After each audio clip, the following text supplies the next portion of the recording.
Hello friends, नमस्कार। मेरा नाम है रवि जैन।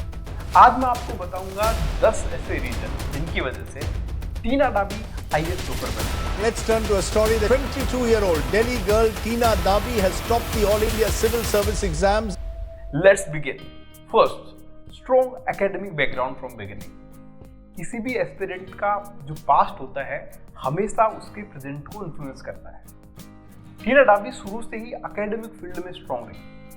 एक मिडिल क्लास फैमिली में उनका जन्म हुआ और दिल्ली जैसे महानगर में उसने पढ़ाई की। I was living in Delhi, which offers you so many opportunities, and I was born in a middle class family, parents who could give me this education. हालांकि कई लोगों का मत इसके विपरीत है कि जरूरी नहीं है कि शुरुआत से आप पढ़ाई में ठीक हो, आप बाद में भी अपनी शुरुआत कर सकते हैं और इसके कई सारे उदाहरण भी हैं। Second, strong support from family. किसी भी व्यक्ति की जो साइकोलॉजिकल स्ट्रेंथ होती है उसके पीछे उसके परिवार का अहम योगदान रहता है। टीना डाबी के दोनों माता पिता सरकारी नौकरी में थे और उनकी मां ने तो अपनी बेटी की पढ़ाई के लिए अपना करियर तक कुर्बान कर दिया। उन्होंने कहा कि उन्होंने जॉब छोड़ दी द डे शी डिसाइडेड कि अब आप फोकस्ड होकर पढ़ने वाली हैं। आज तक के मतलब मेरी मम्मी ने मुझसे कोई घर का काम नहीं कराया बिकॉज शी वाज लाइक बेटा you are good in studies so you do that, बाकी आई विल डू इट, कोई प्रॉब्लम नहीं है। Third, don't be a sheep. एक तरफ तो दोनों माता पिता उनके इंजीनियर थे और दूसरी तरफ समाज में साइंस एंड मैथ्स का हमेशा से बोलबाला रहा है। फिर भी इस भेड़ चाल में ना फंसकर उन्होंने आर्ट्स यानी पॉलिटिकल साइंस ली। यही वजह थी कि उनका एक वन ट्रैक जो माइंड रहता है कि मुझे केवल यूपीएससी ही क्लियर करना है, उसी पे उन्होंने फोकस किया। तय था कि आपको यूपीएससी करना है क्योंकि एक इंजीनियर माँ बाप की बेटी हैं आप, क्या प्रेशर नहीं रहा है कि साइंस साइड लेनी है, ह्यूमैनिटीज़ नहीं लेनी है, क्या ये प्रेशर नहीं रहा है आप पे? प्रेशर तो कभी नहीं रहा। इनफैक्ट मैंने 11th पे साइंस स्ट्रीम ली थी, मम्मी थी जिन्होंने बोला नहीं नहीं नहीं तुम आर्ट्स में बहुत अच्छी हो। उन्होंने मेरा चेंज कराया कि नहीं आपको हमें इंजीनियर नहीं बनाना, आप जिसमें अच्छे हम वो ही कराएंगे। एंड क्लास 11 से ही बहुत फोकस रखा, इस एग्ज़ाम की तरफ गाइड करते रहे, तो मैंने वही सब्जेक्ट्स लिए जो इस एग्ज़ाम के लिए इम्पॉर्टेंट है और इसलिए शायद मेरा बेस इतना स्ट्रॉन्ग रहा कि फर्स्ट अटेम्प्ट में क्लियर हो गया। खुद इंजीनियर हैं आप दोनों इंजीनियर हैं, उसके बावजूद एक टफ डिसीजन था कि समाज के सामने। नहीं, बिल्कुल नहीं। हाँ, लोगों का प्रेशर बहुत हुआ करता था यार, दोस्तों का, रिश्तेदारों का, सभी का कि भाई तुमने साइंस क्यों नहीं दिलाया, नौकरी नहीं लगी। तो मैंने कहा नहीं, जिसमें बच्ची को इंटरेस्ट है वही करना चाहिए और उसमें वो एक्सेल कर गई। इसने 12th क्लास में 100/100 लाई थी, पॉल साइंस में, हिस्ट्री में 100/100 लाई थी, LSR की best student of the year रहा है। इसकी ट्रॉफियों की कमी ही नहीं है घर में। Fourth, extra curricular activities. किसी भी व्यक्ति की जो पर्सनैलिटी होती है उसको शेप करती है उसकी एक्स्ट्रा करिकुलर एक्टिविटी, यानी जो इंसान पढ़ाई के अलावा जो काम करता है, जैसे उसकी हॉबी है, ये सब चीजें होती है जो इन्फ्लुएंस करती है। Okay, this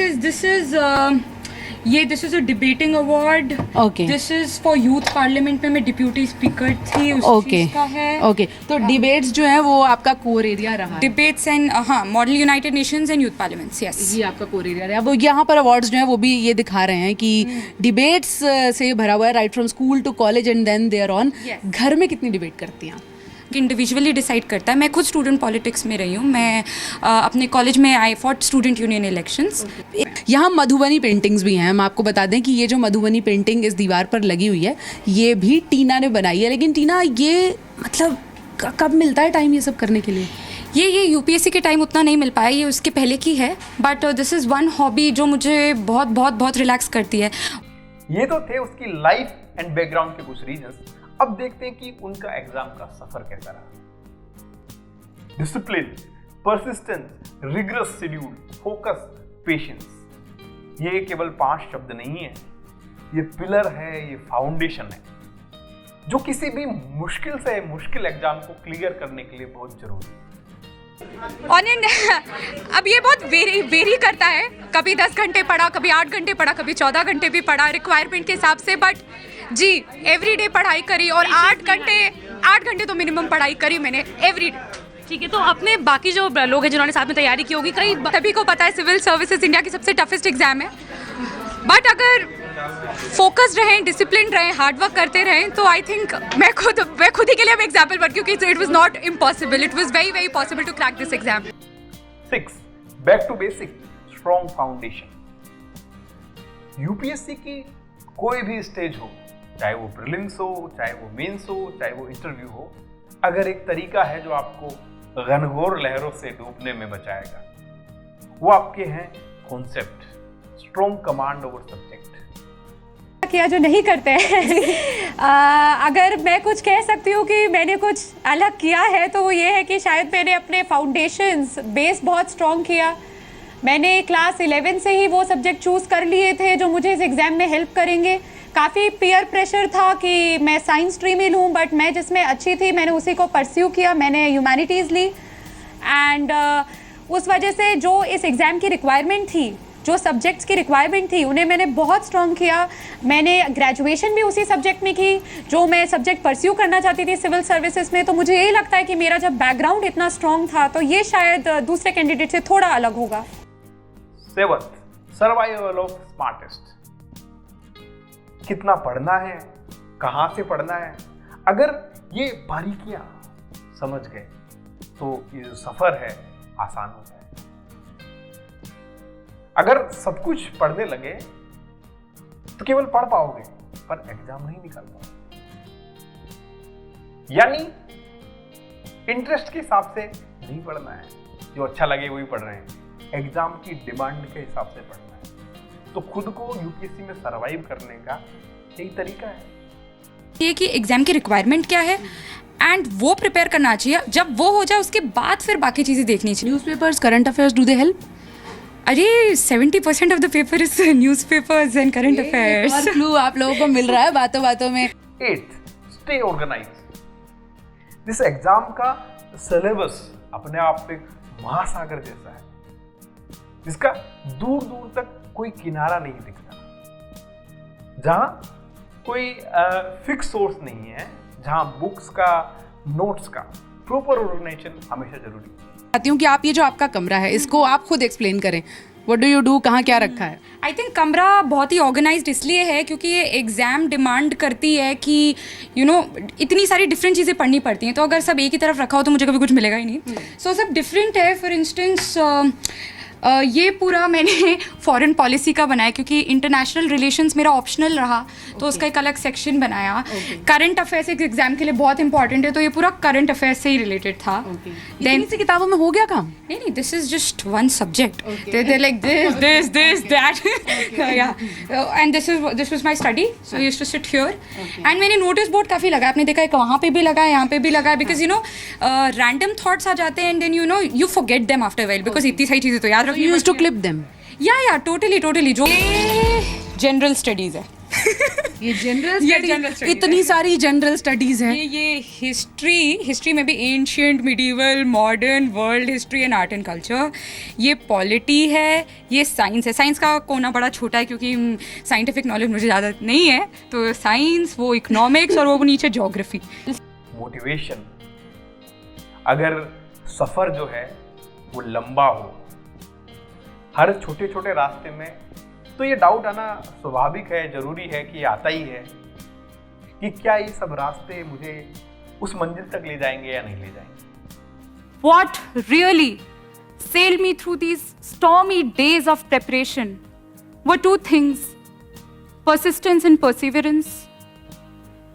I am of the opinion that you can be an IITian, you can be an MBA graduate, you can be a doctor from AIIMS, you can be an Ivy League graduate, you could be the next Einstein.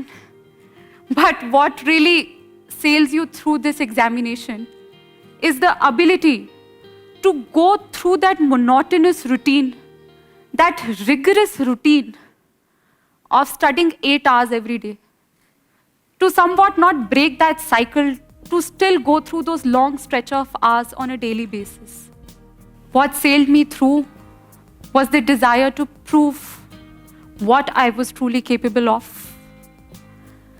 And now, nobody can take that away from me. Nobody can question this. Don't let that get to you. When the going gets tough, the tough get going. That is really the time you have to be brave and strong. Strong enough to have faith in yourself, believe in your dreams and goals, and brave enough to brush off your worst critics with a smile on your face. हमने उम्मीद नहीं की थी, हमें बताया गया था बहुत केओस है, लेकिन अभी यहाँ केओस नहीं है. सबसे पहले मेरी नज़र जिस पे पड़ रही है वो है don't quit, every difficulty is an opportunity in disguise. ये कब लगाया आपने और फिर इसको इन लेटर एंड स्पिरिट भी फॉलो किया है? I think this is after second year of college. Because this is something very true, especially when it comes to UPSC. क्योंकि I guess her third day ऐसा लगता है कि बस यार नहीं हो रहा अब. You want to give up. So you know. ये ऐसा लगता है? I think every third day लगता है ऐसा. It is so tough. So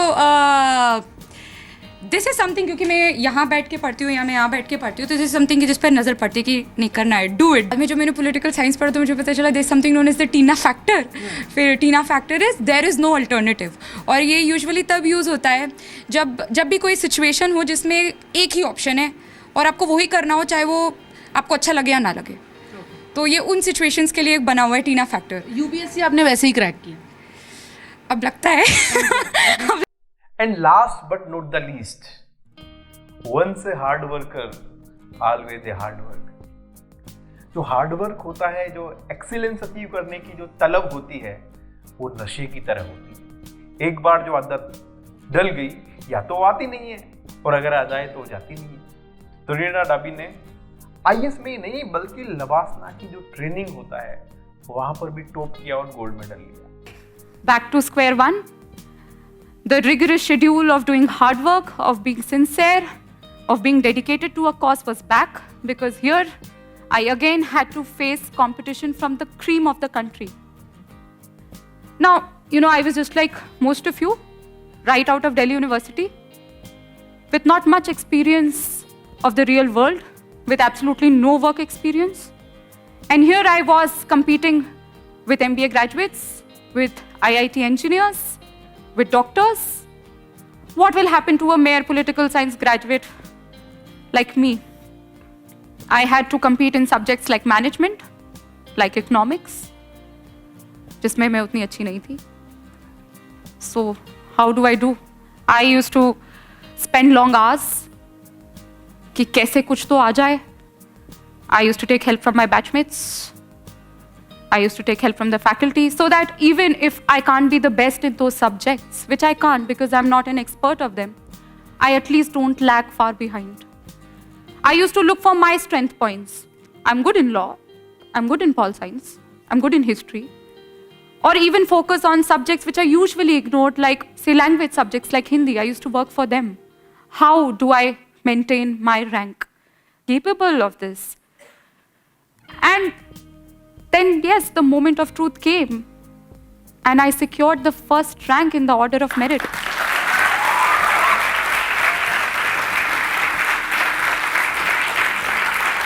I somehow, through all that hard work, sincerity, dedication, of not losing sight of things, not letting people get to me, managed to score the highest when the UPSC marks along with the 2 years of training were added. And I got this beautiful medal, the President of India medal, gold medal for coming first in order of merit.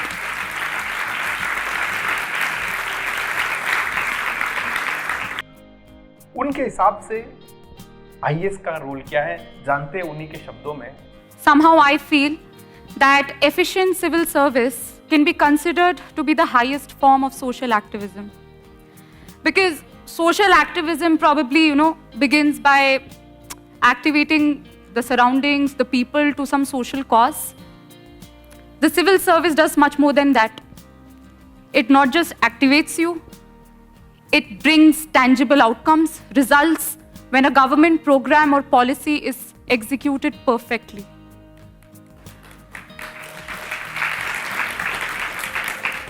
And I think the IAS is the gate to limitless opportunities of doing good to this nation. तो ये था आज का episode. अगर आपको ये episode पसंद आया है तो लाइक करें, शेयर करें, सब्सक्राइब करें. बहुत बहुत धन्यवाद. Thank you very much. जय Hind. I think all of us would agree when I say this, that we never really know where life is heading, where life takes us. Life just happens.